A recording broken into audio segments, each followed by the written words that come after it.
Hello, and welcome to another story taken right from the heart of the Jakuls. As always, I'm your excited host, Lothran, and there's ever so much more to be told. So let's submerge into the depths, shall we? Go fetch a good meal, settle into a cozy spot, and pay meticulous attention to Growlings Part 7, Luck and Opportunity. You don't have any more of this? Dath asked of the hive, relishing the sweet golden liquid. More than any other substance he'd ever consumed. There'd been precious little of it, but Dath already felt so much better than before he'd tasted it. Unfortunately, no. Not for a couple of weeks at least. What's a week? Dath asked while grinding one of his stumps upon the sharp point of a recovered spear. He had to grit his teeth against the pain, but if he wanted fingers anytime soon, he had to put up with it. Never mind. We'll get to it later. Are you almost ready? Yes, sir. That's not... Fine, whatever. Tell me when. The hive began to hum as it gathered the energy necessary to create thread. The cords of energy Dath had to collect with his mouth, tongue, lips, and foot, and push into his limbs to regrow them from scratch. Dath had a working thumb and 2 fingers on his left hand. Even if what he had fashioned was horribly misshapen, at least he'd be able to start using it properly tomorrow, if the hive was correct about the recovery time. Hey, I just had a thought. Excuse me, I didn't know that was possible, or independent of my influence. Do you want to hear it or not?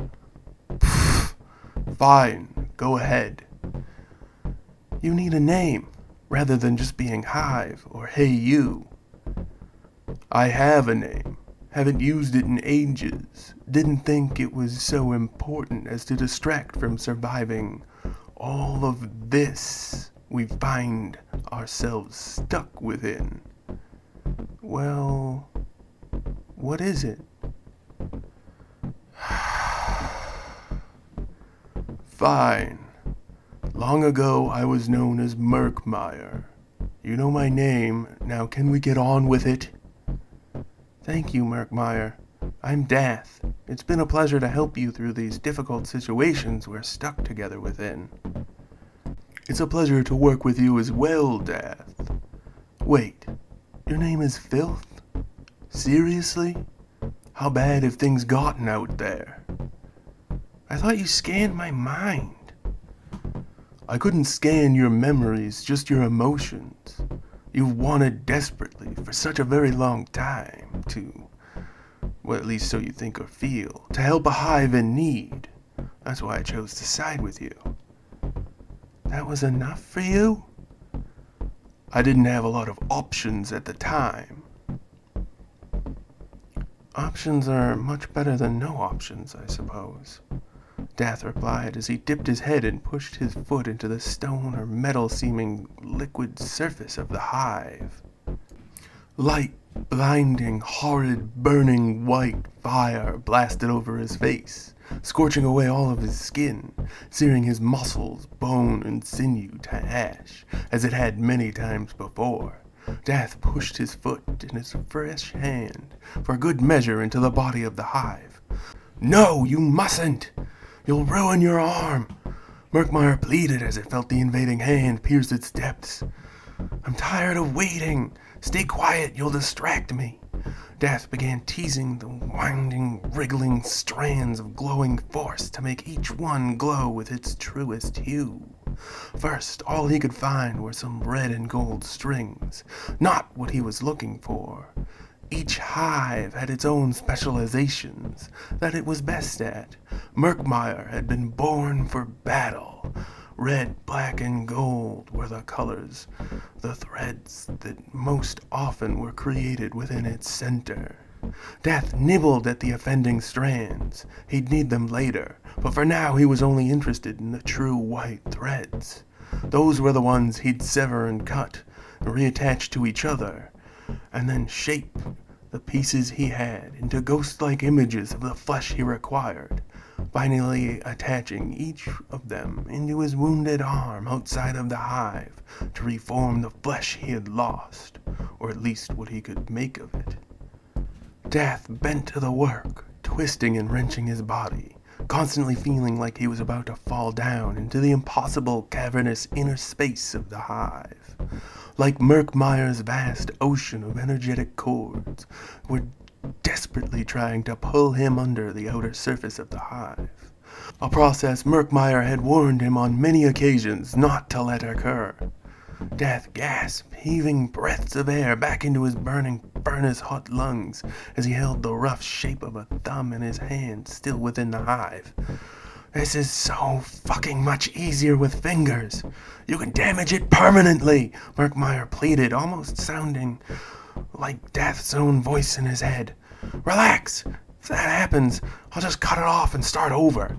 Dath plunged his head back into the void of light and energy to finish his task. It took hours, and after that hours of rest till he stirred from a slumber, Murkmire nudging at his mind with intense need. What? Quiet, you'll scare it off. You're the one shouting. I'm doing it in your head, not in real 3. Look. Murkmire drew a faint circle around a small, four-legged, hairy creature just outside of the black and gold metal ring 10 meters from where they sat. Fine, I'll just go throw a spear at it, Dath whispered to Murkmire. No, I need you to capture it. Quiet, just listen. Murkmire kept Dath at bay by drawing a red line in the black sand all around them and pushing it towards both of their positions. If you can capture it, you can design a similar creature, one that you will be able to control and send out to fetch plants and insects and resources that we both need. We need that critter alive to get way ahead of the game. Make sure you do your utmost to capture it alive. Make sure you capture it alive. Fine. Just tell me once next time. Any other terrible complications? Dath asked through gritting teeth. Don't leave the ring. What? How am I supposed to do that? Why would you even ask such a thing? I'm barely keeping you alive and together as is. If you step out of the ring, I'll lose my grip on you, and who knows how many pieces of you will fall right off. Fuck me, Dath cursed at his situation. I'll figure it out. And so it is. We've come to the close of our time together once more. I hope you enjoyed the story as much as I did the telling of it. As always, I've been your delighted host, Lothran, and this was Grahlings Part 7, another tale right from the heart of the Jakuls. And now we must part ways. Korvoth, guide them back to the safety they know all too well. Yes, sir, Lothran. A pleasant greeting and a fond farewell to each and all. Please leave your comments, questions, and kindnesses down below. None of that terrible, rude, or mean stuff, though. You keep that to yourself. Remember to like, share, and subscribe to help us learn, spread, and grow. Don't forget, we strongly implore each and every one of you to do your utmost to stay safe out there. Good night and good luck. You'll need it. Bye-bye, everybody.